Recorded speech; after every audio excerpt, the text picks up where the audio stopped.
Wow. Hello? Okay, so that's a point for initiating right there. Back. You just walk right in and just start it.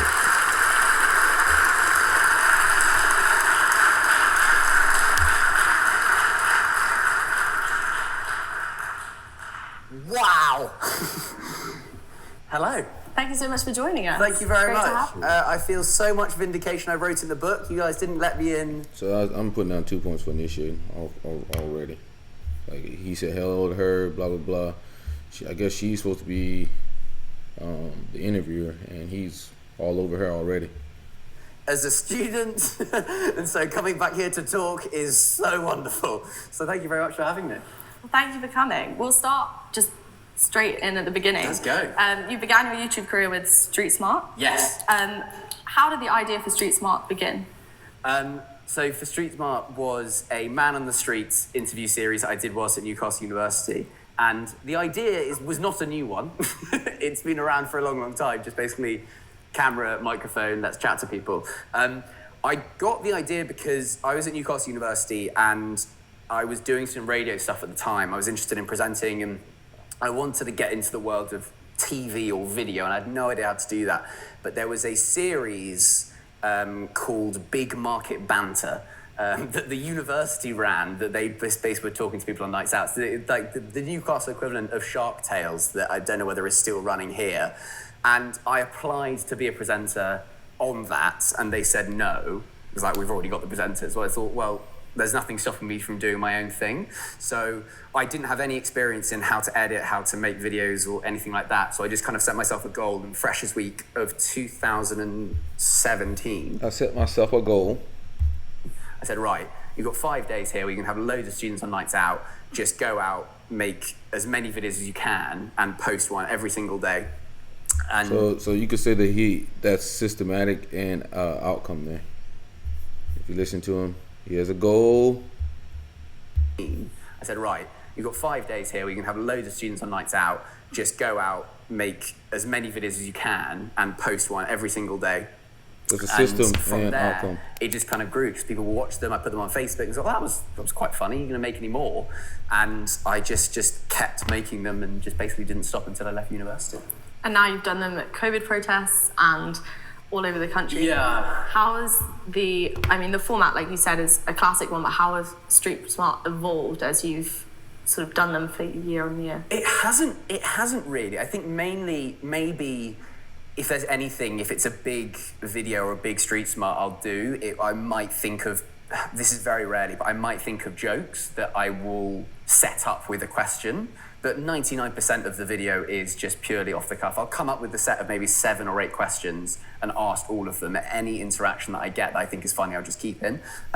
It has evolved slightly. That's another point for systematic. See?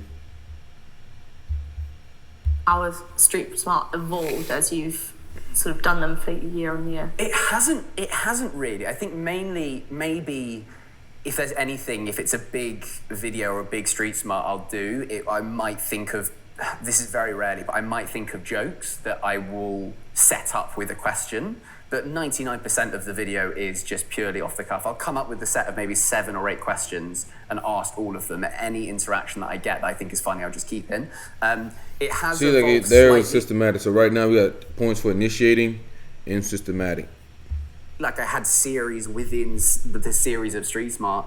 I did a series that has done very well with talking to posh people, my fellow brothers and sisters, and it just did really well because I think it was interesting that both posh people really enjoyed it and also non-posh people really enjoyed it. So so I've done posh series. I think I realised I'd maybe gone in a bit too deep when I flew to Las Vegas to go to the AVN Adults Video Awards, and I was by myself in Vegas looking for a cameraman on Instagram, and I realised I'm slightly in too deep here. But ostensibly, the format hasn't particularly changed. It's just me with a camera, a microphone, and some silly questions. You see? And do you think the format hasn't changed? Pretty much the same. So it's systematic. It's got systematic, and he's initiating. Systematic. And initiating.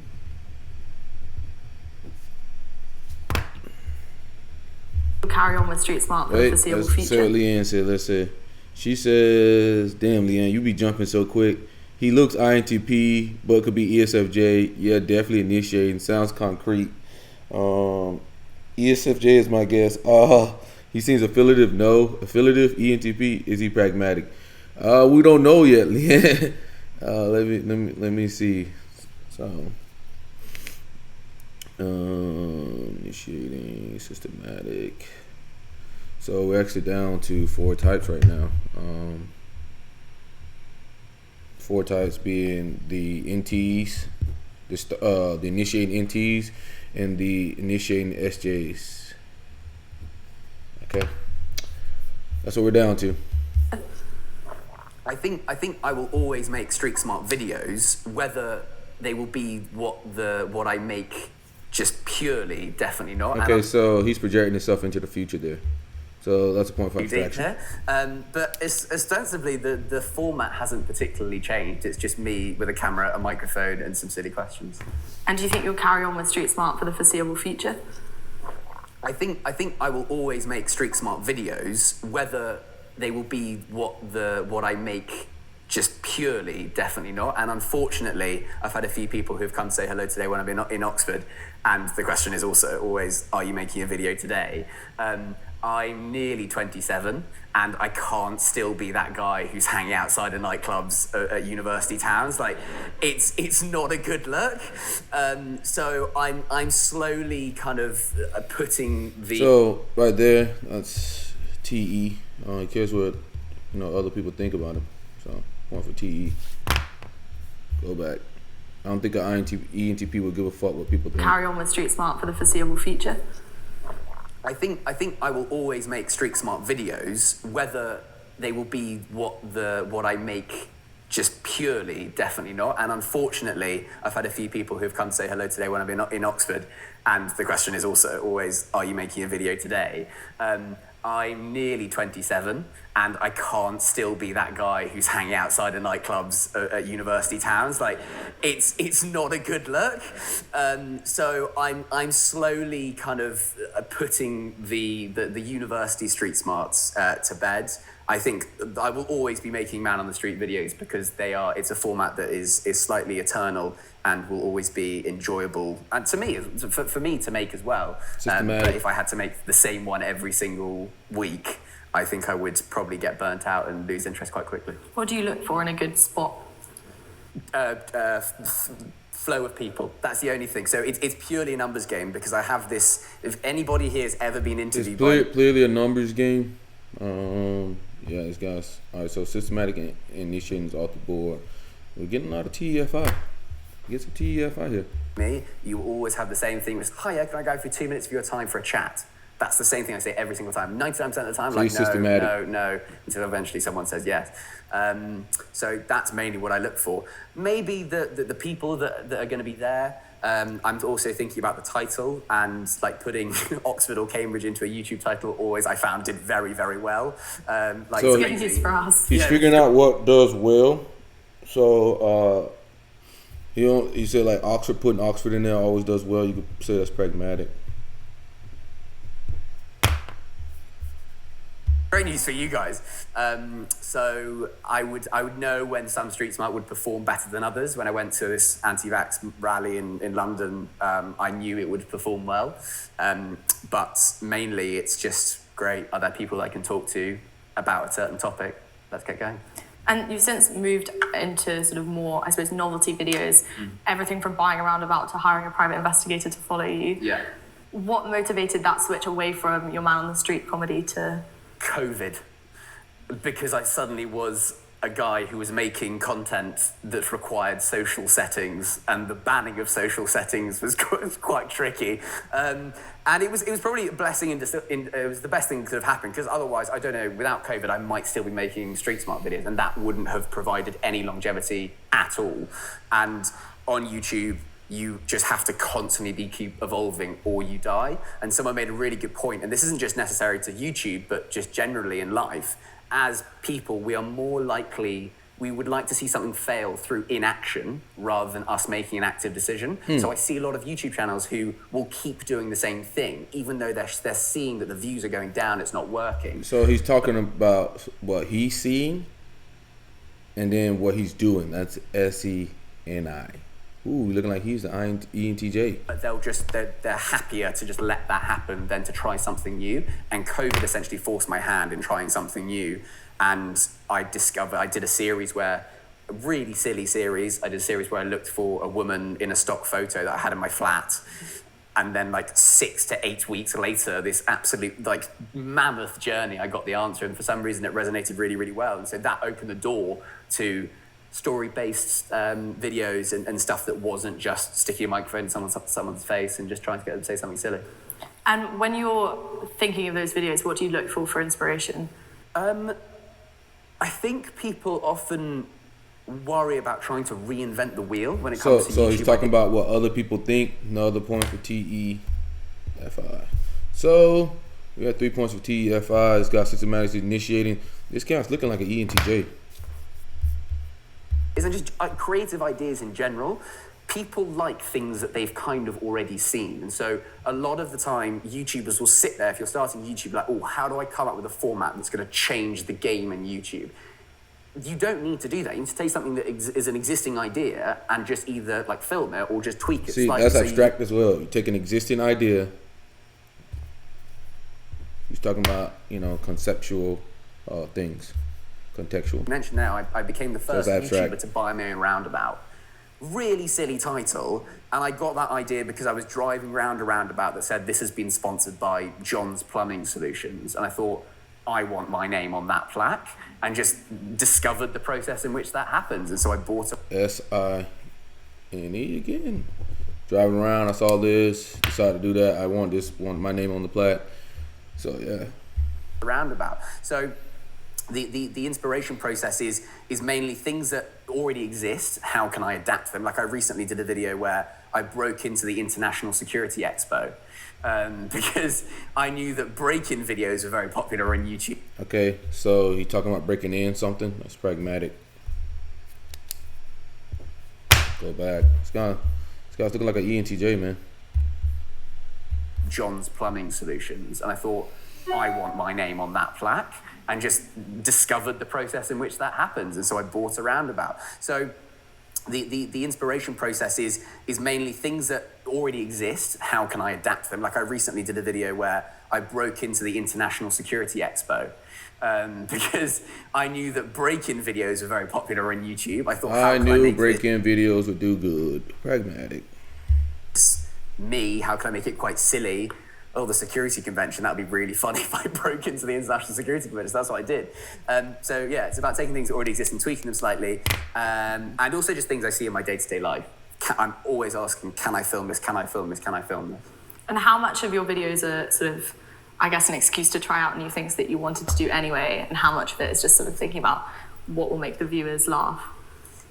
I think as I've grown, unfortunately, it's gone more into what do I think the viewers will like and what is a punchy title. Talking about what other people think again. Oh, so we're taking TEFI off the board. So we are ESTJ, ENTJ, and this guy's not saying any SINE statements. He's saying NISC statements. This guy's an ENTJ. But we'll watch a little bit more just for the hell of it. That has become my thought process, but it has now become my job. I have a team of people, and so I can't try things, and if it doesn't work, then that doesn't matter because I need to make sure that I know that there's money coming in. So it's both about the downside and the good side. It's great because it means that team can foster growth. You see, he's talking about his team because he's in charge of his team now. Can't be as reckless anymore. He has the team to feed. More people and show more people some silly stuff, but it's also a downside because you're very much turning the whole thing that should be very light and free and fun into something that is very structured. What I do try and get across in the talking about it being structured again, that's systematic, but we've already taken off the board and we already know this guy's an ENTJ. That it should feel like me as a floppy-haired posh bloke has just picked up a camera and started filming. So as long as that is within the ethos of the entire video, that's the most important thing. Abstraction. And you mentioned that the private investigator video took you sort of 6 to 8 weeks to work through. Do you ever start projects like that and realise halfway through, this is just not working, you've got to abandon? Yeah, that's happened a few times. There's nothing that oh no, there was this is fun. Look at him initiating again. Look at him. I was discussing with someone the idea of singing the song "Cry." Talking about ideas or abstractions.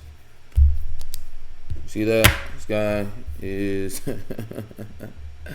cool. ENTJ, you would have never guessed that. The video took you sort of 6 to 8 weeks to work through. Do you ever start projects like that and realise halfway through, this is just not working, you've got to abandon? Yeah, that's happened a few times. There's nothing that oh no, there was this is fun. Look at him initiating, changing topic. I was discussing with someone the idea abstraction of singing the song "Cry Me a River" in the Crimean River. It was an amazing title. Like, you would definitely click on that. But then, due to the political tensions in the area, I realised that it might not be the smartest move. So that happens a lot, and that's just discussions with other YouTubers and other people who are like, oh, we've got this, how can we change that? And so then it went into singing Waterloo at the Battle of Waterloo. Then I was Googling where exactly the Battle of Waterloo happens. And it just got very, very difficult. So there are numerous examples of things like that where it's a top line of something really silly. Is this legitimately possible? Yes or no? So I did a video recently where I got a private investigator to follow me. That was purely as like, oh, I wonder what's going to happen there. And it was much more difficult than we thought it was going to be, but I think it will still be worth it. And it was an enjoyable video to make and for the audience as well. And you studied English literature at university. Yes. Like you said, a lot of your videos are about your comedy and the, I guess, personal touch that you bring. Do you think that your degree has helped you to develop that style of comedy, or do you look to sort of more traditional like bits of media, stand-up and that kind of thing to develop that? I learnt absolutely nothing doing an English literature degree. And I'm not saying that as a way to be like, yeah, I went to uni and we had loads of fun. You see, he said he learned absolutely nothing, so you can also say that it's outcome. So, in the sense that genuinely, here's a fun fact. I got a 2-1 in my degree. I never, in the I started doing economics and then 3 years for English for 3 years. I never got a 2-1 in an English essay at my time at university, but I got a 2-1 in my degree because I was purely choosing modules where the assignment or the assessment, suited my skill set. So I realised that I could do presentations. So I would just basically pick modules. I didn't care what they were about, but if they ended up being like a presentation at the end, I'd do them. I didn't care what they were about. Outcome. So I do not know how I managed this to this day. I managed to convince my tutor to let me submit 3 Street Smart videos as my dissertation. So I submitted 3 Street Smart videos that I'd already made, along with a 1,000-word commentary, and I got 86. I was just thinking about this shouldn't be allowed. Pragmatic. Genuinely, although that is the silly side of it. Okay, so we're done here. This guy is initiating like crazy. That means he's extroverted. Very systematic, very outcome focused, abstract. A lot of points for TEFI, talking about what other people think and stuff like that. Very pragmatic. If you ain't seen throughout here, broke into security, whatever that thing was. Just the way he just said that about the school stuff, getting to put his dissertations in there, and a lot of SENI